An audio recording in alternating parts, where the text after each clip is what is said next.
Hello mga kaibigan, mga kapatid, mga kamag-anak. Magandang araw po sa inyong lahat. Kumusta po kayo?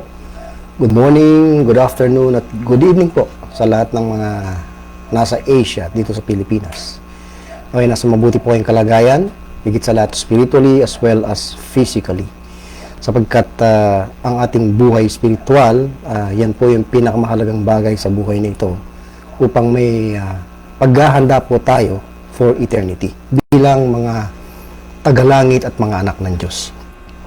Sa gabing ito, mga kapatid, ay pag-uusapan po natin ang theme na pinamagatang The Direct Creations of God. Ang mga direktang nilalang ng Diyos sa buong kasulatan po. Although hindi natin matatalakay lahat, pero may mga importanteng creations of God na dapat po nating unawain, parte po ng doctrine dahil gaya nga po nung binabanggit ko, all scripture is given by inspiration of God and is profitable for doctrine.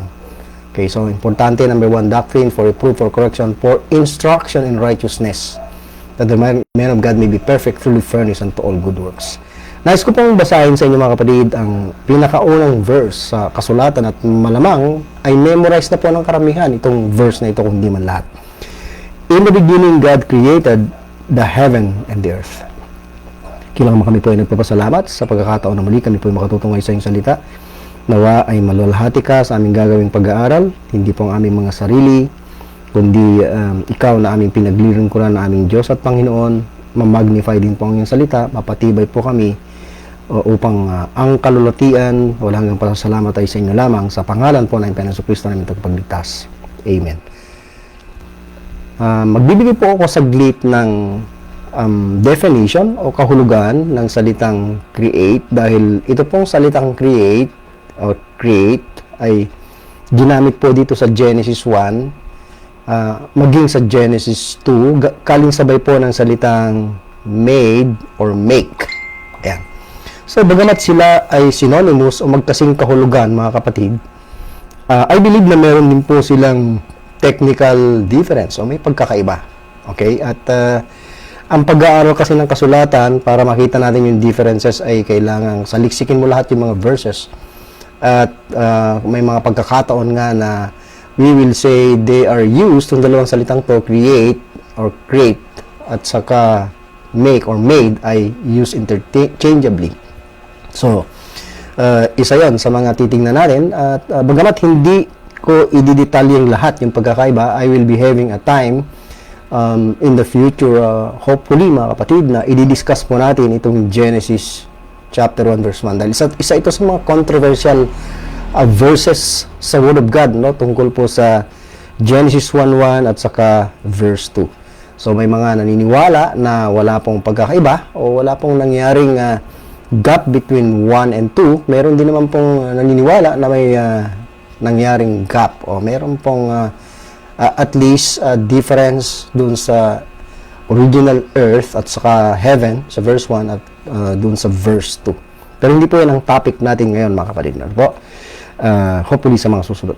Now, dito po sa salitang create, I look at the dictionary at ang sabi po dito is to produce, magpo-produce or produce, to bring into being from nothing, to cause to exist. So, ang idea po ng create dito, ayon po sa dictionary, is isang bagay na mula sa wala, pero ipoproduce o kaya ay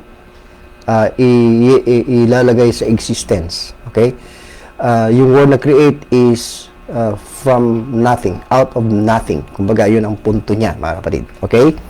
So, something was created or put into existence out of nothing. Parang ganun yung idea. Ano po? Excuse me po. Sorry. Yung word na make naman po is yung past tense po ng made.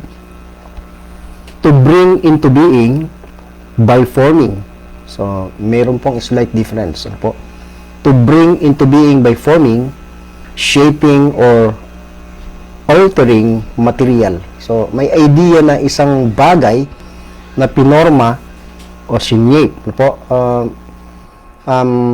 May sense na ang salitang make is something that was made of something that was already in existence. Isang bagay na nilalang o nilikha o ginawa, no, to be accurate, no? Mula sa bagay na na-create na o nag-i-exist na. Okay?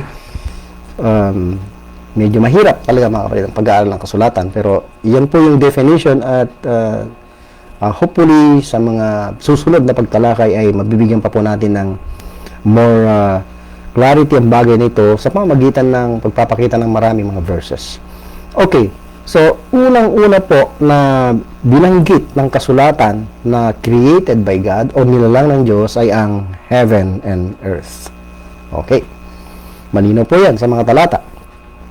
At dito naman sa Genesis, yung binanggit na heaven, ano po, chapter 2 na po ang tinitignan ko ngayon, ay ginawang heavens. Okay? Now, may mga disagreement tungkol sa kung ano ba talaga ang tama sa halimbawa sa NIV. Kung titignan po natin ang NIV, yung salitang heaven sa Genesis 1 ay heavens. Ginawa nilang plural. Okay? But I'm not willing to change what is in the KJV. I believe na ang heaven ang tama, hindi siya plural. Okay, may dahilan kung bakit sa chapter 2 ay ginawa na po siyang thus the heavens and the earth were finished and all the hosts of them. There is really a big difference between verse 1 and verse 2. No? Binibigyan ko na kayo ng idea, pero hindi yan ang topic natin, as I've said. Kaya, yung salitang heavens ay ginamit na po sa chapter 2 verse 1. Okay? So I will not discuss in detail kung ano po yung technical difference niyan ngayon as I have said, hopefully sa mga susunod na pagtalakay. Then sa Psalm chapter 102 verse 25, of all thou hast laid the foundation of the earth, and the heavens are the work of thy hands. Dito sa verse na ito, ang nais ko pong ipunto ay ang earth na nilalang ng Diyos in the beginning ay may foundation. May pundasyon. Okay? Yan ang sinasabi ng verse. May foundation, inilagak o inilagay ng Diyos ang foundation of the earth. Okay? Hindi lang yan. Sa Hebrews 1:10, ganito ang sinasabi, and thou, Lord, in the beginning, and I believe so, yung in the beginning dyan ay yung beginning sa Genesis 1:1, has laid, so inilagay, okay, ng Panginoon, has laid the foundation of the earth. Again, may foundation ng earth. And the heavens are the work of thine hands. Sa Isaiah 45:18, sabi ni Isaiah, for thus saith the Lord that created the heavens. Dito, heavens po ang ginamit. May dahilan din kung bakit. God himself that formed the earth. Okay, ginamit naman po ang salitang form. Okay, along with the word create. And then, nandiyan din po ang salitang made. Okay, and made it. He hath established it, itinatag. Okay, so, pag pinag-uusapan po yung salitang establish, with E po yan, ay foundation po ang issue. May foundation. Okay?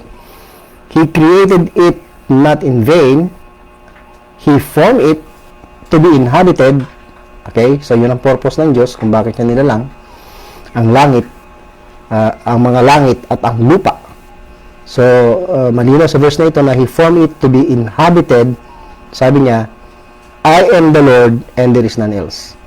So, may purpose kung bakit dumalang ang Diyos ng langit at lupa. Hindi kagad natin maintindihan yan. Excuse me po. Sa Genesis 1:1. But of course, we have to study all scripture. Kaya nga, we are looking at the scriptures from Genesis to generation. All scripture po yan. And of course, huwag natin kalilimutan rightly dividing. Okay? So, again, ang unang-unang creation dito na binanggit dito sa ating theme ay yung creation of heaven and earth. Direct creation of God po yan, mga kapatid. So, I believe na wala pong pinagmulang material ang heaven and earth sa Genesis 1:1. It was created out of nothing. So, nagsalita ang Diyos and then nagkaroon by the word of God's power. Okay? Now, let's move on sa ikalawa. Dito rin sa Genesis, ginamit po ang salitang created. Maliban dyan, sa verse 21 ay ginamit din po ang salitang created. Ito'y patungkol sa mga whales, yung mga nasa tubig. Ginamit din po yung salitang created. At dito sa verse 27, sabi ng verse na ito, so God created man in His own image. In the image of God created He him, male and female. Ang tao, which is si Adam, okay, and Eve, dahil male and female ang tao dito. Well, si Adam ay, o si Eve ay in Adam, dahil si Eve ay taken out of the man kay Adam. Okay, so, point ko lang po dito is created ang tao in the image and likeness of God. No? Kung itutuloy po nating basahin yan sa context na ito ng Genesis. Okay, halimbawa, kung babalikan po natin ang verse 26, and God said, let us make man in our image, after our likeness. Magandang topic din po yan. Ano po ba yung image and likeness of God? Yan po ay pinagdidebatehan din, pinagtatalunan din ng marami. Magkakaroon din po ako ng topic tungkol dyan. Yung po bang image and likeness of God na yan ay spiritual or physical? So, ang dami pong pwedeng pag-aralang topic or theme dito po sa Genesis. At hindi po ito basta kasaysayan lang para magkaroon tayo ng information tungkol sa origin ng tao or beginning ng tao, kundi may mga doctrinal significance lahat ng ito. So, pag nagbabasa po tayo ng mga kasaysayan o history ng Word of God, huwag nating kaliligtaang silipin o tignan, usisain kung ano yung doctrinal significance. Ganyan po ang Word of God. Ito'y galing sa wisdom of God. Maraming, pero inihayag ng Diyos. Magpasalamat tayo. Talagang na-amaze po ako sa Word of God. How wonderful the Word of God is. Kaya dapat nating mahalin ito. At itanyag, i-magnify, at ipaglaban ang katotohanan nito. Not necessarily kailangan meron tayong religion or religious affiliation. Okay, mga kapatid. Okay? So, balik po tayo. Then, dito po sa verse na ito, si Adam, particularly, ang men na binabanggit, inclusive na rin si Eve, dahil Eve was in Adam. Out of men ay nalikha po si Eva, no po, mula sa kanyang tadyang, ayon sa Genesis chapter 2, hindi po nagkakamali. Sa Luke chapter 3, pwede niyo pong basahin ang context niyan from verse 23 to 38, but we will not read that to save time. Ito po tungkol sa genealogy or generations of Jesus Christ ng kagaya sa Matthew chapter 1. So we will just read verse 38 plus verse ng Luke, ano po, chapter 3. Which was the son of Enos, which was the son of Seth, which was the son of Adam. Notice, nandyan po si Adam. Then si Adam, which was the son of God. So dito sa verse na ito, si Adam po ay tinawag na the son of God. Sa lahat ng mga binanggit dyan, ng mga personalities, mga tao, na genealogy or generation of our Lord Jesus Christ, ano po, pabaliktad po ito eh. Dun sa dulo si Adam. Sa Matthew naman po, hindi po ganun ang order. Okay? Kung titignan po ninyo. Pero ang punto is yung genealogy of our Lord Jesus Christ. Ang emphasis sa Matthew, sidetrack ng konti, bakit nagsimula kay Abraham, kay David, dahil yung kingship ng Panginoong Jesucristo, yung royal line, royal bloodline ng ating Panginoong Jesucristo, pinapatunayan na siya ay seed of David. Dito naman ay yung genealogy ng Panginoon ay nagbalik, no? Tracing back to Adam, yung unang tao. Okay? Dahil ang emphasis ng Luke ay ang Panginoong Jesucristo siyang Son of Man. So may kaugnayan sa tao. Okay? King naman sa Matthew. Ayan. Now, yan yung dalawang direct creation, no? Wala po itong exact expression na ito na direct creation sa Word of God. I just use it to prove my point tungkol sa creation of God dito sa theme na ito, mga kapatid. Okay, and then, yung pangatlo na creation of God maliban sa heaven and earth, maliban sa si Adam, okay, ay Son of God. Now, bago tayo pupunta sa pangatlo, take note po na si Adam ay tinawag na Son of God. No? Hindi naman po yung heaven and earth tinawag na Son of God, kundi in this case si Adam. Okay? Kaya nga po yung theme natin is actually pinamagatang the direct creations of God. what or who are they. Dahil may mga bagay at may mga personalities na tinawag na direct creation of God.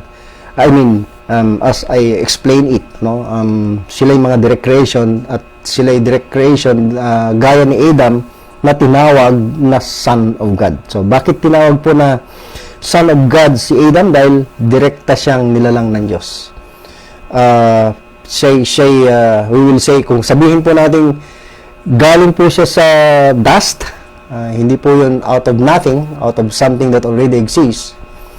Yung katawan po niya, we can say. But on the other hand, ang tao, no, I believe po na meron po siyang spirit at meron po siyang soul. Magandang topic din po yan, no? Dahil hindi po nagkakaisa ang lahat ng mga mananampalataya. May mga kaibigan po tayo at kapwa nagtuturo na iba rin po yung kanilang pananaw. And I appreciate sa mga kapatid na willing naman na i-share kung ano yung kanilang na-discover. At sana'y opportunity ito o isang pagkakataon na tayo po ay mag-aral sama-sama. Hindi kailangang mag-away, magdebate, kundi magpalitan ng mga nakitang katotohanan sa Word of God. Hindi natin kailangan kumonsulta pa sa mga theologians or theological books. Just look at the Word of God, po, dahil meron po tayong iba't ibang school of thought na kung saan ay pinanggalingan. But anyway, we have the King James Version of the Word of God. We have the perfect Word of God na siyang makakatulong sa atin. At alam ko naman sa mga nagmamahal sa salita ng Diyos na meron tayong lahat humility. We are willing to change or yield to what the Word teaches. So, kung meron man tayong mga differences, so pag-usapan po yun at hindi po dapat pinag-aawayan. So, I appreciate, I thank God for those people who love the truth at naglilingkod ng sincerity batay sa katotohanan, hindi nagpo-promote ng religion ng kanilang sarili, kundi ng salita ng Diyos at ng ating Panginoong Jesucristo. Okay. So, pangatlo, sa direct creation o direktang nilalang ng Diyos ay ang Israel, halimbawa, ang bansang Israel. I'm talking of the nation Israel. Okay? So, dito po sa Isaiah chapter 43 verse 1, sabi po dito ni Prophet Isaiah, "But now, saith the Lord, that created thee," nandyan po yung salitang created, na lumalang sa'yo, thee, singular, o Jacob. Pero hindi po ito yung person na Jacob, na anak ni Isaac, kundi, tuloy po natin, "and he that formed thee, O Israel." So, national Israel po ito, nation of Israel. Fear not, for I have redeemed thee, Israel. Yung nation. "I have called thee, Israel, by thy name, thou art mine." So, again, dito sa verse na ito, tinawag po o ginamit po ang salitang create. So, ang Israel ay direktang creation of God, yung nation of Israel. Okay?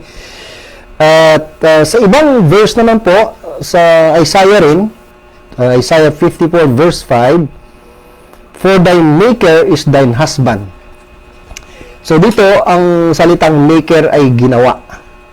Ang maker ay uppercase, tumutukoy pa rin sa Diyos po ito. Yung binanggit dyan na the Lord of Hosts. Okay? "For thy maker is thine husband." Ito ay husband and wife relationship. Ang Israel ay wife at husband ang Diyos o ang Panginoon in the past. Ano po? Yan po yung kanilang kalagayan o relationship, husband and wife. Magandang topic din po yan. Bakit may ganyang mga issue sa Word of God? Kahit kay Paul, ang Church, the Body of Christ ay represented, o kaya ang wife ay representing the church at ang Panginoong Jesucristo naman is representing, o yung husband naman is nirepresent niya si Christ, yung may husband and wife relationship. So may mahalagang doktrina behind that din po, mga kapatid, no? Dapat nating alamin at pag-aralan, at may mahalagang teaching tungkol sa marriage. Na kung maintindihan natin, yung marriage na design ng Diyos ay pattern after the relationship between Christ and the church, or Christ and the Lord Jesus Christ and His wife, the nation of Israel. At ang ganda ng teaching ng salita ng Diyos, kung naintindihan natin yan, magiging mabuti, napakaganda, no? Godly yung magiging husband and wife relationship, kung naintindihan natin yung teaching. But that's another topic. Point ko lang dito is ang Diyos, ang maker ng Israel. Yung husband niya is the Lord. Okay? So, ginamit ang salitang maker. Well, I will be emphasizing more what's the difference between create and maker, hopefully, sa mga susunod na pagtalakay. But, as I have said, no, kung meron silang similarities, I believe na meron din silang technical difference, mga kapatid. Pagkakaiba. Okay? Now, paano po ba nagsimula ang bansang Israel? So, babalik tayo sa Genesis dahil ang Genesis book of beginnings. The beginning of the heaven and earth, the beginning of man, the beginning of sin, the beginning of the nation Israel, and so forth. Maraming beginning dyan, kaya nga Genesis. Genesis means beginning. Now, sa Genesis 12:1 and 2, which is familiar po ang karamihan ng mga nag-aaral ng Word of God rightly divided, sabi ng verse 1, and the Lord had said unto Abram nung hindi pa siya nagkakaroon ng binhi at mga maraming anak. Ano po? Abraham nung nagkaroon ng binhi, ano po, at dumami na Abraham, father of many nations, including Israel. Okay? Now the Lord had said unto Abram, get thee out of thy country. Yung Ur of Chaldees, yung country niya dyan. And from thy kindred, yung mga kamag-anak niya. Ang background nga pala, by the way, ni Abram ay from a idolatrous background. Okay? Sumasamba sa mga Diyos-Diyos, hindi niya kilalang to nila Diyos. And from thy father's house. Okay? Then sabi ng verse, unto a land. So, saan pupunta? Sa isang lupain, yung land of Canaan, land of Palestine, that I will show thee. And I will make of thee a great nation, and I will bless thee, and make thy name great, and thou shalt be a blessing. So, dito may promise sa verse 2 na si Abraham ay gagawing great nation. Make the story short, alam natin na yung great nation na yon ay walang iba kundi ang nation of Israel. Okay, Genesis 51:3, the God of Abraham and God of Nahor, the God of their father, judge between us, and Jacob swear by the fear of his father Isaac. Ang pinupunto ko po rito, ang bansang Israel ay mula kay Abraham, kay Isaac, binanggit po dito, at mula kay Jacob. So, yan yung mga fathers na binabanggit. Kung mabasa nyo sa scriptures, no, kung nakakabasa kayo ng mga verses na the God of Abraham, Isaac, and Jacob, yan po yung pinagmula ng bansang Israel. Okay? So, Genesis 32:9, ganito rin po ang sinasabi, and Jacob said, O God of my father Abraham. So, notice, nandyan po, O God of my father Abraham, and God of my father Isaac, the Lord which said unto, return unto thy country and to thy kindred, I will deal well with thee. So, dito ay, again, binanggit si Abraham, Isaac, and Jacob. So, si Jacob ang nagsasalita dito at binanggit niya si Abraham at Isaac. At parehong tinawag niyang father. Then sa Exodus 4:22 to 4:23, and thou shalt say unto Pharaoh, ito sa panahon ni Moses. Speaking to Moses, then may kaugnayan siyempre sa bansang Israel or sa lahi ni Abraham. Thus saith the Lord, then ano sabi ng Diyos? Nasasabihin kay Pharaoh, Israel is my son. So, tinawag dito na ang Israel ay son, lalaki. Son, masculine gender. Ang feminine ay daughter. Kanina sa Isaiah ay wife, babae naman ang kinakatawan. Ano po? So, ganun po sa Word of God. Ang Israel ay hindi lang kinukumpara sa babae. Dito ay kinukumpara naman siya sa lalaki. At may mga dahilan kung bakit. So, tignan lang po natin yung context kung bakit. Ano po? So, hindi natin pwedeng sabihin na ang Israel ay sa lahat ng mga verses ay babae ang tingin sa kanya ng Diyos. Dahil dito malinaw na siya ay tinawag na son. Gayun din naman, sidetrack ng konti ang body of Christ.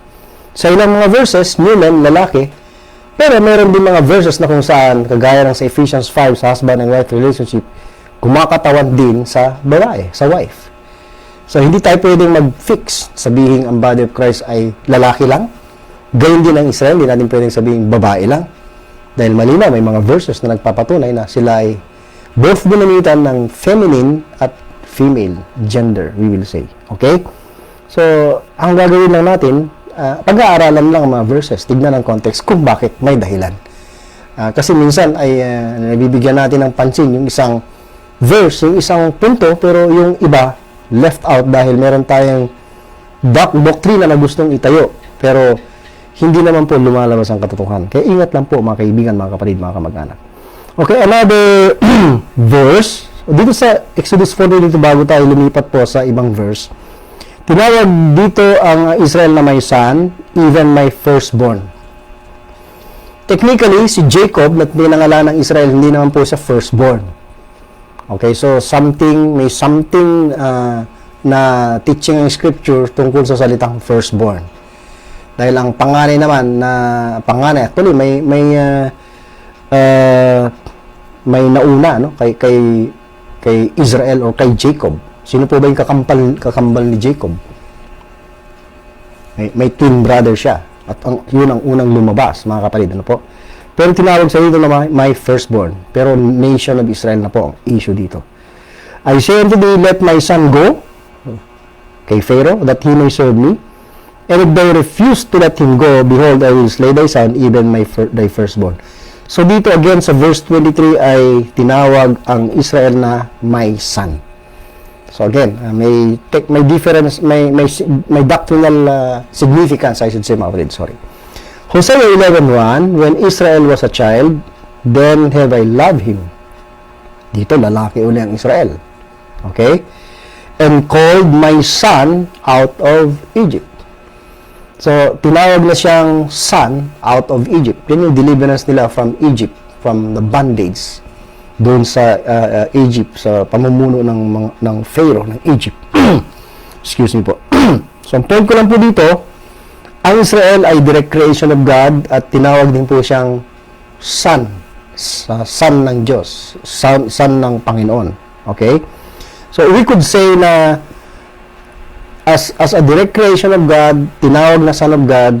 Okay? Bakit tinawag po siyang son of God? Dahil my conclusion is that direct creation of God ang Israel. Sa gaya ni Adam, tinawag po siyang the son of God dahil direct creation of God. Si Adam. Yung kanyang katawan mula sa dust, but of course, hindi lang puro katawan naman si Adam. Meron po siyang spirit. And I believe meron din po siyang body, which is out of nothing, we will say. No? Hindi galing sa dust, yung spirit and soul. Dahil immaterial part po yun, mga kapatid. Yung katawan lang ang material part. Okay. Then, apat na po ito, no? Yes, pang-apat, kung di po ako nagkakamali. Pang-apat po na direct creation of God, na pwede nating tawaging direct creation of God, ay mga elect angels. So 1 Timothy 5:21, sabi ni Paul, I charge thee, kay Timothy, before God and the Lord Jesus Christ, and, notice, the elect angels. So may mga tinatawag na elect, mga piniling mga anghel. But thou observe these things without preferring one before another, doing nothing by partiality. So ang point ko po dito, ang mga elect, ay may mga tinawag na the elect angels. Ito'y kabaliktaran ng binanggit naman sa Psalm 48 verse 49 na sabi, he cast upon them the fierceness of his anger, ang Panginoon po ito, wrath and indignation and trouble, by sending, notice, evil angels among them. Pinadala ang mga evil angels among rebellious Israel. So may mga elect angels, may mga evil angels. Ayan. At dito po sa Revelation 12:7 and 9, may binabanggit po dito na ang elect angels, I believe, kabilang dyan sina Michael and his angels. Yan yung mga elect angels sa panig ng Diyos. Sa kabilang dako naman, may binabanggit dito sa verse 7 pa rin na the dragon fought and his angels. So, walang iba kundi si Satan and his angels. Okay? Sa verse 7, and the great dragon, which is Satan, was cast out. Dito sa lupa yung kinas out. Sa 70th week po mangyayari yan sa second half. That old serpent called the devil and Satan, which deceiveth the whole world at that time. Talagang ganyan ang kanyang gagawin. He, the devil, Satan, was cast out into the earth and his angels. So, merong angels si Satan. Mga evil angels yan. Tinatawag sa theology na fallen angels. Angels who left their first state. Okay? Pwedeng ganyan. Ano po? Were cast out with him, with Satan. Yan. Now, kung pupunta po tayo limbawa sa Job, sa book of Job, sa Job chapter 38 verse 7, may binanggit po dito tungkol sa mga, I believe, related sa angels. Now, we will see kung bakit. Sabi ng verse 7, when the morning stars sang together, and all the sons of God shouted for joy. Ito tumutukoy sa nung ang Diyos nilalang niya ang mundo, may mga morning stars at sa mga sons of God na sumigaw, shouted for joy, nagbubunyi sa ginawang creation ng Diyos. Now, take note na may binanggit dito ang the morning stars and the sons of God. Okay? So, kung mabalik tayo sa chapter 1, verse 6, the same book ng Job, now there was a day, then nandiyan na naman po yung mga katagang the sons of God came to present themselves before the Lord, and Satan came also among them. So, hindi kasama si Satan sa sons of God. Dahil sabi, and Satan came also. So, yung mga sons of God dyan, I believe na yun yung mga binabanggit sa Job 38 verse 7. So, ginamit din yung sons of God. Sino yung mga sons of God na yan? Mamaya, titignan natin. Another verse is Job 2:1. Again, there was a day when the sons of God, ginamit na naman po yung mga katagang the sons of God, mga anak na lalaki ng Diyos, came to present themselves before the Lord, and Satan came also among them to present himself before the Lord. Now, kung halimbawa pupuntahan natin yung unang-unang occurrence, unang-unang pagkagamit ng salitang the sons of God, nasa Genesis chapter 6 po yan. Then, tingnan po natin sa verse 2. That the sons of God, Genesis 6:2, saw the daughters of men, that they were fair, and they took them wives of all which they chose. So, may mga binabanggit na the sons of God dito, at anong ginawa nila? Nakipag-asawa sila ng daughters of men na magaganda. Sabi dito, they were fair. Yung fair sa word of God, no, ay beautiful o magaganda. Now, kung titignan namin ang context ng Genesis 6, ano po ba ang nangyari dito? Hindi ko po babasahin in detail dahil kulang po tayo ng time. Hindi ko po tatalakayin lahat, in detail. Just read from verse 1. It came to pass when men began to multiply on the face of the earth. So, nag-multiply, dumami ng tao by this time. And daughters, may mga anak na babae na ipinanganak sa mga men, no, na nag-multiply sa earth. Then sa verse 2, but the sons of God. Okay, so may mga sons of God na binabanggit dito. Okay, I believe na itong mga sons of God na ito rin yung mga binanggit sa Job. Ano po? But the sons of God saw the daughters of men that they were fair. Anong ginawa nila? They took them, and they took them wives of all which they chose. And the Lord said, my spirit shall not always strive with men, for that he also is flesh. Yet his days shall be 120 years. So dahil dito, tinalingan ng Diyos ang tao sa lupa. 120 years. At ipadadala na po niya ang flood. So, ganyan po ang nangyari, dumating yung flood sa time ni Noah. Malipol lahat ng taong nabubuhay dahil hindi na po maganda ang nangyari. So, verse 4, sabi niya, there were giants in the earth in those days. So, before the flood, bago po yung dilubyo, we will say, yung flood sa panahon ni Noah ay may mga giants na.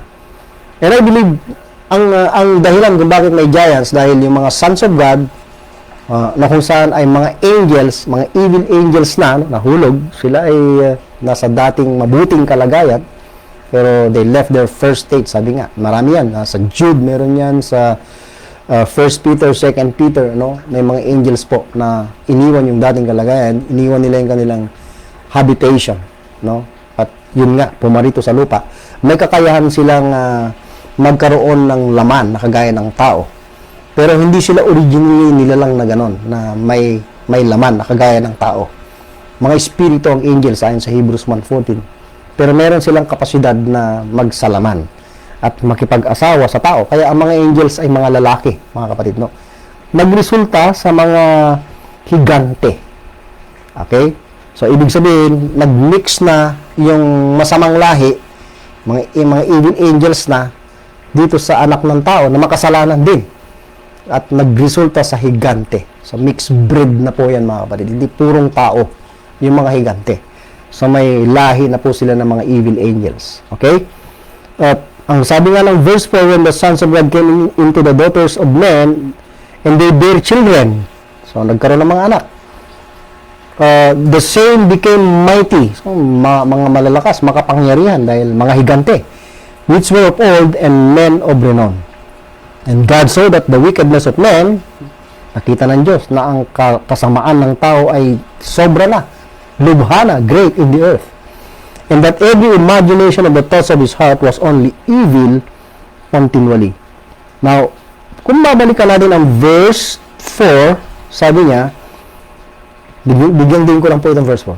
There were giants in the earth in those days, before the flood.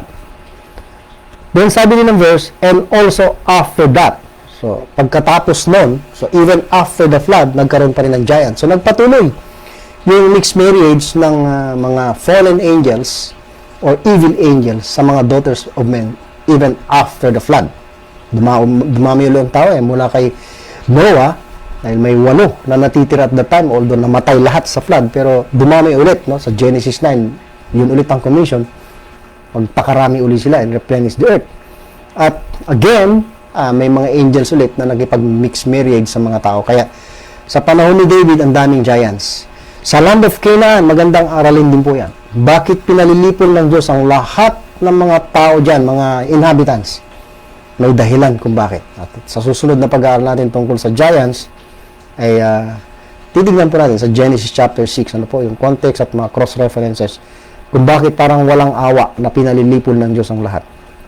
Sa lupain na ipinangako niya kay Abraham way back sa Genesis 12 upang i-occupy ng bansang Israel. May doctrinal significance behind lahat ng yan. Hindi lang basta kasaysayan, mga kapatid. Pag nagbasa po tayo ng history, walang basta may knowledge sa'yo. Alam ko yung kasaysayan na ganito, alam ko yung tungkol kay Abraham, alam ko yung tungkol kay Isaac, kay Jacob, alam ko yung tungkol kay Moses, alam ko yung tungkol kay Jonah. Lahat ng yan ay may doctrinal significance, mga kapatid. Hindi po basta inilagay yan. Kaya nga, ulitin ko po, ang Holy Scripture, ang first significance of prophet niyan ay for doctrine. Huwag po natin kalilimutan, mga kapatid. Okay, now, bakit po tinawag na sons of God ang mga angels? Dahil, sila rin po ay mga direct creation of God. So, at least may 3 tinawag na sons of God o son of God. Si Adam, tinawag na son of God. Si Israel, ang Israel ay tinawag na son of God. Ang mga angels ay tinawag din na sons of God. Bakit? Dahil sila ay direktang likha ng Diyos. Okay? Another one, no, dahil wala na po tayong oras, mga kapatid, ay yung ating pong tinalakay last Sunday. Sa mga nakinig last Sunday, or the other Sunday rather, no, dahil wala po tayo ng Sunday. I'm sorry for that, mga kapatid. No po. Sabi ng Ephesians chapter 2 verse 10, kay Paul naman po tayo, for we, lahat ng mga believers, okay, mga mananampalataya na kay Kristo, for we are His, yung His is referring again to God, ano po, God, sa verse 9, gift of God, for we are His workmanship. Ang body of Christ ay workmanship created in Christ Jesus unto good works. So, ang members ng body of Christ ay mga individuals.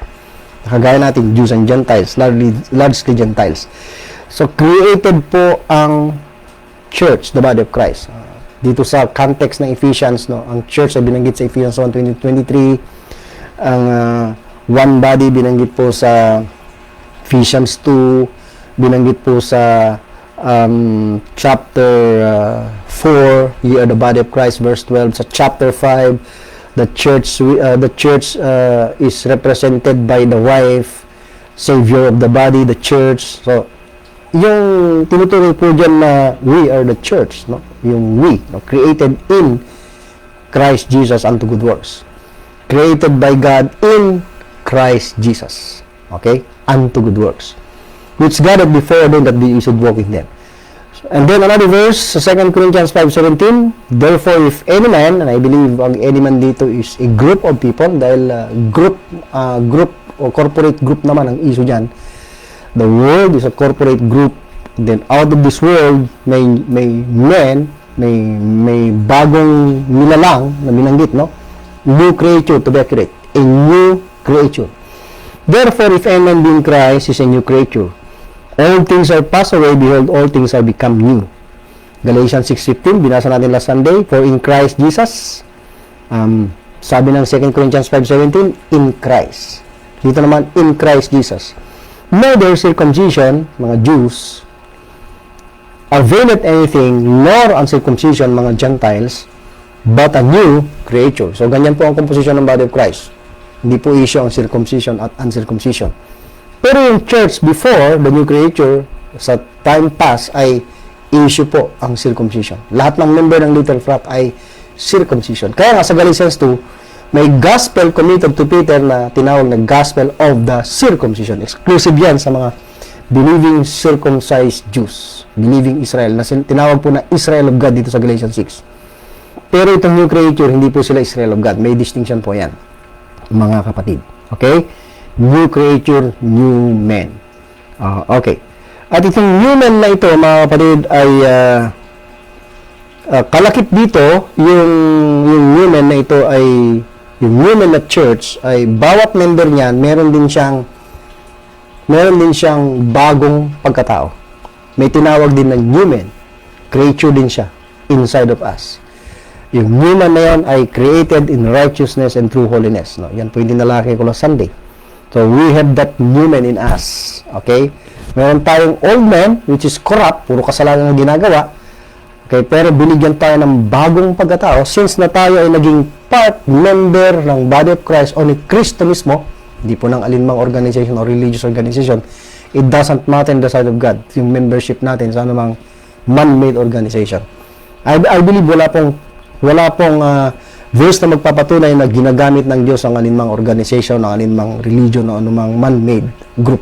Hindi po, wala pong ganoon. Ang ginagamit niya ay church, the body of Christ. He's working in the church, the body of Christ. Regardless of your church or organizational affiliation. You can serve God kahit wala kang religious affiliation or organizational affiliation, mga kapatid, no? Directly, you can serve God. You can serve the Lord Jesus Christ. Yan po sinasabi ng Word of God. Okay? So, meron po tayong new men. Dinisign po ng Diyos yan. So, kasama yan sa blessings, spiritual blessings natin, provided by the riches of God's grace through the Lord Jesus Christ, through His sacrificial work at Calvary.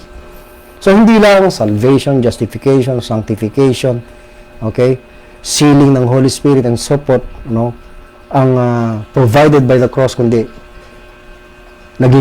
nagkaroon ka rin ng new men. Una, naging member ka ng new men, new church, when you believe the gospel, when you believe that Christ died for you, shed His blood, the Holy Spirit put you into Christ or into the body of Christ. Kaya members tayong lahat ni Christ or members tayo ng body of Christ, the church. Yan po ang sinasabi ng Word of God. Okay?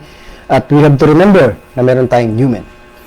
Kung namumuhay po tayo sa lungat, okay, sa dinisign ng Diyos, dahil ang character po ng human ay in righteousness and true holiness, kung hindi po yun ang manifestation ng ating buhay, kundi yung old man, nakakalungkot yan. Marami pong mga believers na nagsasabing, hindi na bali, tagalangit naman ako. Parang binabaliwala nila ang aral ng kasulatan tungkol sa pamumuhay sa katwiran at kabanalan. Parang ginagawa pa nilang lisensya ang kanilang blessing na itong kanilang pagiging member ng body of Christ, hindi na mawawala yung kaligtasan, yung eternal life. Ginagawa pang lisensya para gumawa ng kasalanan, which is a very sad fact, very contrary to the teaching of the scriptures, mga kapatid. Kaya kung tayo po ay makikihalubilo o kung gusto po nating yung identification natin ay maging malinis, kaya maghanap tayo ng mga taong talagang ligtas, true members of the body of Christ. At hindi basta-basta makikihalubilo po tayo sa mga carnal believers. Kung makikihalubilo tayo, impluwensyahan natin sila para mamuhay ng tapat, mamuhay sa godliness. Ang religion, mga kapatid, ay nakakalungkot sabihin, ano po? Karamihan nasa religion, maging Christian organizations, ay hindi po talaga kinakikitanan ng godliness. Hindi po mahalaga sa karamihan ang sound doctrine. Ang mahalaga yung affiliation, yung samahan sa isang organization na kahit hindi nagpo-promote ng katotohanan. I'm sorry to say, I'm really sad about this. Dapat tayo nagpo-promote ng katotohanan ng ating tunay na kalagayan kay Kristo at yung tunay na pamumuhay kay Kristo. Batay sa mga kasulatan, sa mga sulat ni Paul, particularly sa ating mga members ng body of Christ. So, member ka ng new creature, new men. At remember, sa mga sulat ni Paul, tinatawag po tayong sons of God. Halimbawa, Romans 8:14, 15, 16. As many as are led, dahil lahat naman talaga ay may Spirit of God. Ano po? Sa Romans 8 ay kung di ako nagkakamali, mga 19 times, more or less, na binanggit ang salitang Espiritu, yung work ng Spirit sa ating buhay. At we have the Spirit, okay, in us. So, we are led by the Spirit of God at dadalhin niya tayo sa tamang doktrina, tamang aral, sa teaching ng grace. Hindi niya tayo dadalhin sa law teaching. Kaya kung magpapractice tayo ng tithing, something like that, at yung sistema, if-then system, kung magiging matapat ka sa Panginoon, pagpapalain ka niya, nakafocus sa mga material blessings na kagaya ng under the law, hindi po yan leading ng Spirit. Tayo na lang po yun. At nakakalungkot, no? Sa Galatians 5, if you are leading under the law, ay katutumbas po yan ang pamumuhay after the flesh.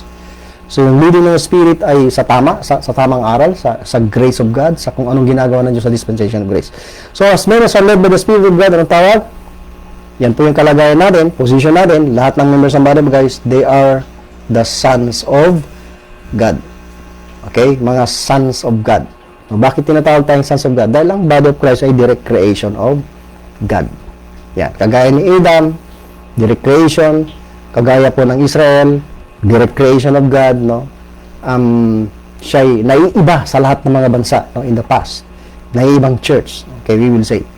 And then, ang angels ay sons of God and direct creation. Ang body of Christ ay tinawag ding sons of God. Okay? Dahil direct creation of God. Bago talaga iba sa existing church in the past. Okay. Now, may isa pa, mga kapatid, bago tayo magbukas, sa Isaiah 65:17, sabi po dito, for behold, I create. So, nandiyan muli yung salitang create. New heavens and a new earth. And the former shall not be remembered. Yung former heavens at earth ay hindi na maaalala. Then sabi dito, nor come into mind. And then another verse for Isaiah 66:32, for us the new heavens and the new earth, so may new heavens, new earth, which I will make, shall remain before me, saith the Lord, so shall your seed and your name remain. Okay? Speaking to the nation of Israel. So 1 Peter 3:9-14, hindi ko na po babasahin lahat. Take time to read, mga kapatid. Ito tungkol po sa Day of the Lord and Day of God, na binanggit din po dyan sa context na yan.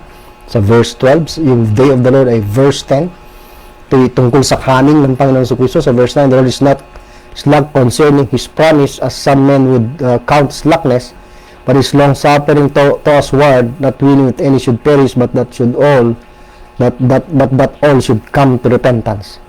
So, yung Day of the Lord na yan will come. So, darating as a thief in the night. So, coming pa rin ang Panginoon sa Kristo.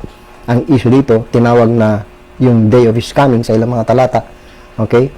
So, yung Day of the Lord na yan ay kung saan mangyayari po yung sinasabi ng mga verses, halimbawa 10, 11, 12. Magkakaroon ng, sabi ng verse 10, the which, okay, the heavens shall pass away. So, magpapass away, lilipas yung ang heavens with a great noise.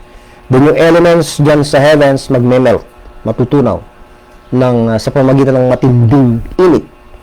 Ang earth din at ang mga ginawa, ang works that are therein dito sa lupa ay masusunog. I believe na literal po ito, mga kapatid.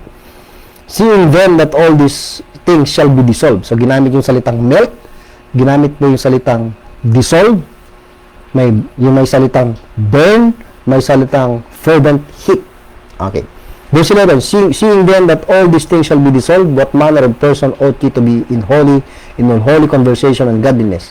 12, looking for and hasting unto the coming day of God, wherein inulit the heavens being on fire. So, yung burn doon ay caused by fire. Okay, sabi niya, shall be dissolved. Ginamit na rin una yung dissolved.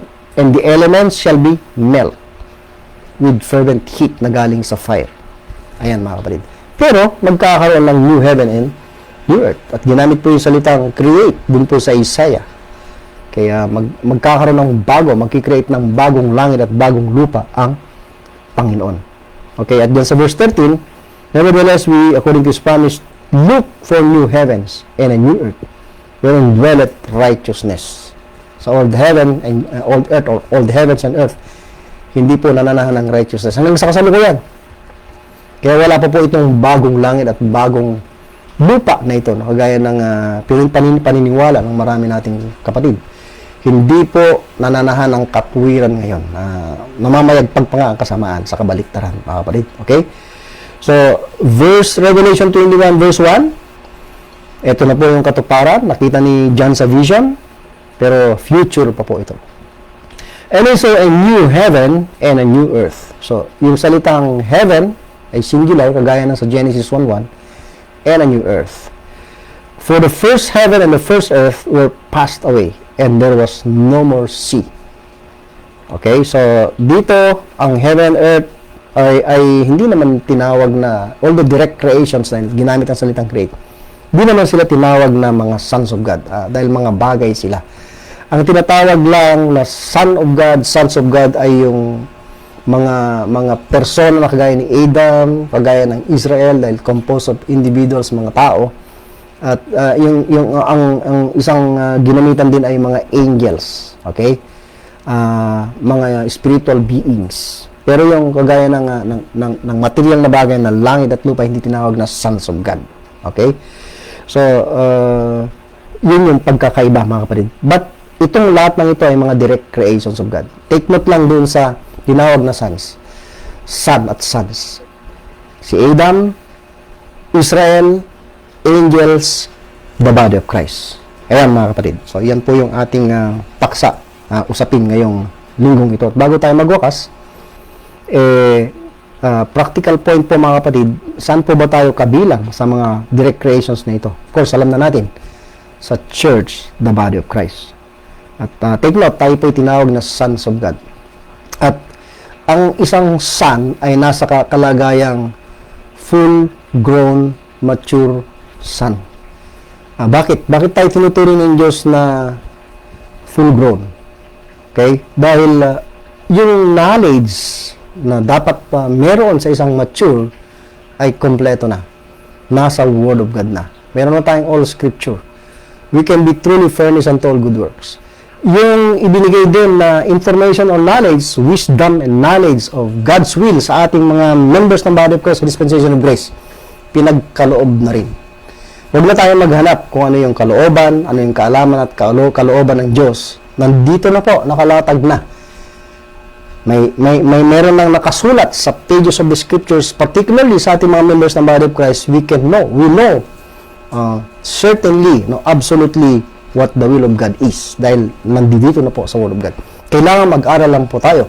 Kailangan yung Word of Christ manahan sa atin. So, keep studying, reading, looking for the truth, searching for the truth. Huwag po tayong hihinto upang ma-experience natin yung ating katayuan as full-grown sons dahil direct creation of God ang body of Christ na kung saan member ka, kaibigan, kapatid. So, ang isang son of God, ang makikita sa kanya, nais kong basahin bago tayo magtapos, marami ito, pero sa Colossians 3, verse 8, magsimula tayo, but now, we also put all this, ito'y gawa ng old men, ng masamang pagkatao, anger, malice, blasphemy, filthy communication out of your mouth. So, kapag meron yan, ibig sabihin ang umiiral yung old men, flesh, laman. Okay? Hindi naman mahirap ma-identify kung namumuhay tayo sa laman, o sa old men, o sa new men. Okay, lie not one to another. Huwag tayong magsinungaling sa isa't isa, sa mga magkakapatid, relationship natin as believers to. Bakit? Seeing that ye have put off the old man with his deeds. Yan yung mga gawa niya. Where there is neither Greek nor Jew, kasi ngayong dispensation, sino man ay pwede magkaroon ng new man. At sino man ay pwede maging member ng new man, ng new creature, ng church. Through the gospel, by believing the gospel. Okay? Sabi niya, neither Greek nor Jew, circumcision or uncircumcision, barbarian, Scythian, bond nor free, but Christ is all and in all, sa lahat ng sumasampalataya sa gospel, of course. Put on therefore, dahil meron ka ng human, yan ang isuot mo. Put off mo na yung old man. No? Ano yun? As the elect of God. So, elect of God din po tayo. Ano yun? Holy, yan yung katangian natin. And beloved, bowels of mercies, kindness, meron tayo yan. Karakter yan ng human. Humbleness of mind, meekness, long-suffering. 13. Forbearing one another, magtiisan sa isa't isa. Pwede kasi tayo magkamali. Magkasala sa isa't isa.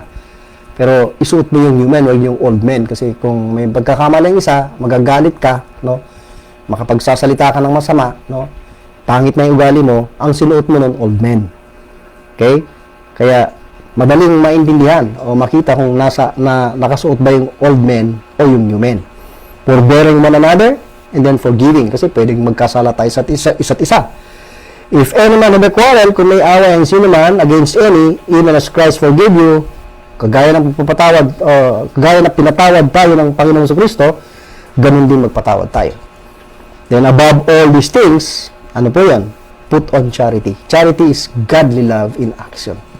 The love of God is shed abroad in our hearts.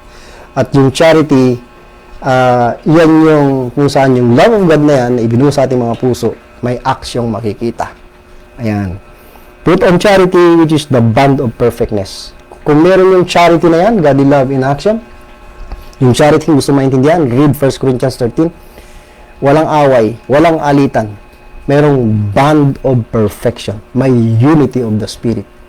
Kung meron tayong differences sa doctrine, put on charity, above all these things, wala yung gawa ng laman, madaling ma-resolve ang isang doktrina. Hindi tayo magtatagisan ng talino, magtutulungan pa tayo na palitawin at saliksingin ng katotohanan, may kaibigan, mga kapatid, mga kamag-anak.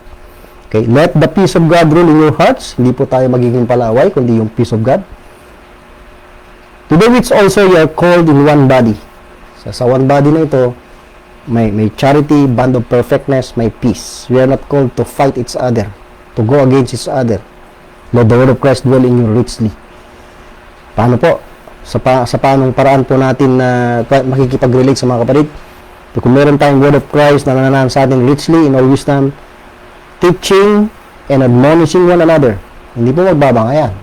Hindi po mag-aaway. Hindi po magdidebate. Okay? Admonishing one another with psalms and hymns and spiritual songs, singing with grace in your hearts to the Lord. And whatsoever you do, in word or deed, do all in the name of the Lord Jesus, giving thanks to God and the Father of Him. Kung ikaw ay anak na ng Diyos, ito po yung dapat na makita sa atin, kaibigan, kapatid. Promote natin ang katotohanan, ang body of Christ, ang salita ng Diyos rightly divided. Si Kristo ay magnify natin ang kanyang salita, hindi ang ating sarili, hindi po ang ating mga organization. Ikaw naman, kaibigan, kapatid, kamag-anak, di ba tsak sa iyong kaligtasan? Bagay ko lang pong pinabanggit, you don't need a religion. You don't even need me. You don't even need membership into any Christian group. You just need the Lord Jesus Christ. He is the only Savior. Hindi mo kailangan magpa-member sa kung ano-anong man-made na organization. You need to be a part of Christ, to be a member of Christ. Paano ka magiging member ng true church, ng one church, o ng isang one body, na kinikilala ng Diyos na body of Christ? Paano ka magiging member ni Christ? Hindi sa pamamagitan ng tao, kundi sa pamamagitan ng gospel of salvation. Ano yung gospel of salvation? Gospel of Christ. Si Kristo ay namatay dahil sa iyong kasalanan. Sa pamamagitan ng kanyang dugo, may katubusan, may kapatawaran ng ating mga kasalanan, lahat ng kasalanan. So you have to believe that Christ died for you, He shed His blood for you, dahil nandyan ang forgiveness, nandyan ang pagiging matuwid, and many things, yung katiyakan na may buhay kang walang hanggan, at katiyakan na ikaw ay pupunta sa langit pag dumating ang kamatayan. So don't waste time, kaibigan, kapatid, kamag-anak. Hindi mo alam kailan ka mamamatay. Ang Savior natin, bagamat namatay, nagpadanak ng dugo sa Kalbaryo dahil sa atin, dahil sa ating mga kasalanan, nabuhay siyang maguli. He is now in the heavenly places, at sa kanyang pagbabalik, magkakaroon tayo ng new body, heavenly body. And we will be with Him in the heavenly places. Kung ikaw ay matapat na namumuhay sa kanyang kalooban, bilang isang anak ng Diyos, sa Word of God may tinuturo na reward of the inheritance. Aim for that by faith. Mamuhay tayo faithfully, totoo sa salita ng Diyos, whatever the cost may be. Kung maging kapalit ay persecute ka, o kaya naman ay iwasan ka, o kaya naman ayaw makitungo sa iyo, ayaw makipag-aral sa iyo, so be it. Maging matapat ka lang sa salita ng Diyos at patuloy na namumuhay sa katwiran, kabanalan. Lahat ng sinabi tungkol sa new man, yun yung dapat mag-manifest sa ating buhay, kaibigan, kapatid, kamag-anak. Maraming salamat po sa inyo matugang pagkikinig. Bago tayo magwakas, tayo saglit na manalangin. Dakilang Ama, kami po ay nagpapasalamat sa inyong kabutihan at sa inyong mga salita. Salamat na ito ang nagpapabago ng aming pag-iisip. Salamat sa all scripture, rightly dividing. Dahil sa pamamagitan na ito, natututo po kami ng doctrine. Kami po ay nare-reprove. Kami rin po ay nako-correct at instructed in righteousness upang kami makalakad or kami po ay furnish unto all good works na inihanda mo para sa amin. Maraming salamat, O Diyos. Ikaw po ang aming niluluhati, dinadakila sa pangalan po ni Panginoon Kristo na aming tagapagligtas. Amen. Maraming salamat po, mga kaibigan, kapatid, kamag-anak. Good morning, good afternoon, good night. Grace and peace to us all in Christ. Till next time.